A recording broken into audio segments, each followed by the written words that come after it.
बहुत समय पहले की बात है। एक छोटे से गांव में एक व्यापारी रहता था जिसका नाम हरिदास था।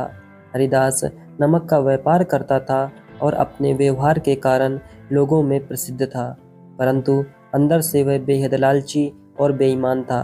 हरिदास गांव वालों से अधिक मुनाफा कमाने के लिए नमक में मिट्टी मिलाया करता था।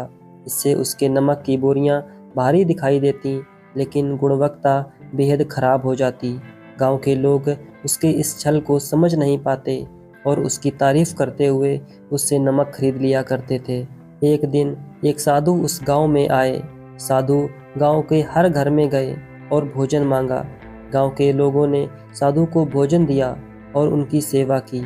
जब साधु हरिदास के घर पहुंचे तो हरिदास ने साधु का आदर सत्कार किया और उन्हें भोजन परोसा। साधु ने भोजन करते हुए हरिदास से पूछा, तुम्हारा व्यापार कैसा चल रहा है? हरिदास ने गर्व से कहा, मेरा व्यापार बहुत अच्छा चल रहा है। मैं दिन रात मेहनत करता हूँ, इसीलिए लोग मुझसे ही नमक खरीदते हैं।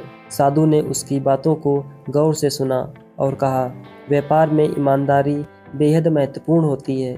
यदि कोई बेईमानी से धन कमाता है तो उसका फल उसे अवश्य मिलता है। हरिदास ने साधु की बात को अनसुना कर दिया।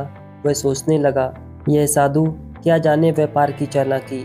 ईमानदारी से तो मैं इतना पैसा कभी नहीं कमा सकता हूँ। कुछ दिनों बाद साधु गांव छोड़ने से पहले हरिदास के पास गए और उसे चेतावनी दी कि हरिदास, लालच बुरी बला होती है।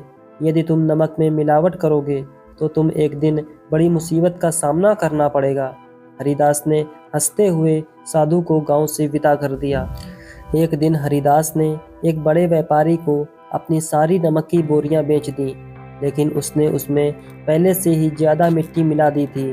बड़े व्यापारी ने नमक की बोरियां खरीदी और उसे दूसरे शहर भेज दिया। जब वहां के लोगों ने नमक को खराब पाया तो उसने बड़े व्यापारी से शिकायत की। बड़े व्यापारी का नुकसान हुआ और उसने हरिदास को सबक सिखाने का निश्चय किया। उस व्यापारी ने राजा के दरबार में हरिदास की शिकायत की। राजा ने हरिदास को बुलवाया और उसकी बोरियों की जांच करवाई। जब नमक में जांच हुई तो उसमें भारी मात्रा में मिट्टी पाई गई। राजा ने हरिदास को दंड स्वरूप उसकी पूरी संपत्ति जब्त कर ली और उसे गांव से निकाल दिया। गांव वालों ने इस घटना से सीखा, ईमानदारी और सच्चाई ही इंसान को आदर दिलाती है। हरिदास का नाम सुनते ही लोग उसे याद करते और कहते, बेईमानी का फल कभी मीठा नहीं होता।